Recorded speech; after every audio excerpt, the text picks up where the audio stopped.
BCA, BCom computer కోర్సులో 100% placement లభించే ఏకైక డిగ్రీ కాలేజ్ కూకట్పల్లిలోని ఐక్రియేట్ డిగ్రీ కాలేజ్. నమస్తే, welcome to Suman TV. Cine నటుడు నిర్మాత ఆర్ నారాయణమూర్తి అస్వస్థకు గురయ్యారు. దీంతో వెంటనే ఆయన్ను నిమ్స్ హాస్పిటల్ కు తరలించినట్లుగా సన్నిహితులు వెల్లడించారు.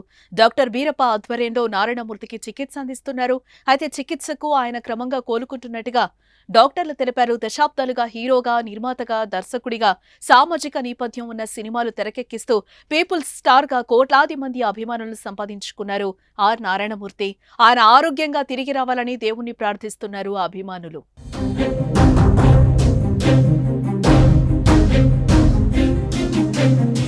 ఆర్ నారాయణమూర్తి గురించి తెలుగువారికి ప్రత్యేకంగా పరిచయం చేయాల్సిన అవసరం లేదు. విప్లవాత్మక సినిమాలు తీయడంలో ఆయనది అందవేసిన చెయ్యని చెప్పుకోవచ్చు. పేదలను ప్రభుత్వాలు ఎలా దోచుకుంటున్నాయి, పేదలు ఎలాంటి కష్టాలు అనుభవిస్తున్నారు, ఇలాంటివి ఆయన తన సినిమాల్లో చూపిస్తూ ఉంటారు. అలాంటి సినిమాలు తీయడంతో ఆయనను పీపుల్స్ స్టార్ అని గౌరవంగా పిలుచుకుంటూ ఉంటారు అభిమానులు. ఒకప్పుడు యాక్టివ్ గా సినిమాలు చేసే ఆయన ప్రస్తుతం సినిమాల్ని కూడా తగ్గించేశారు. అప్పుడప్పుడు చిన్న చిన్న ఈవెంట్స్ లో కనిపిస్తున్నారు ఆయన. అయితే నారాయణమూర్తి త్వరగా కోలుకోవాలని అభిమానులు సోషల్ మీడియా వేదిక ద్వారా కోరుకుంటున్నారు.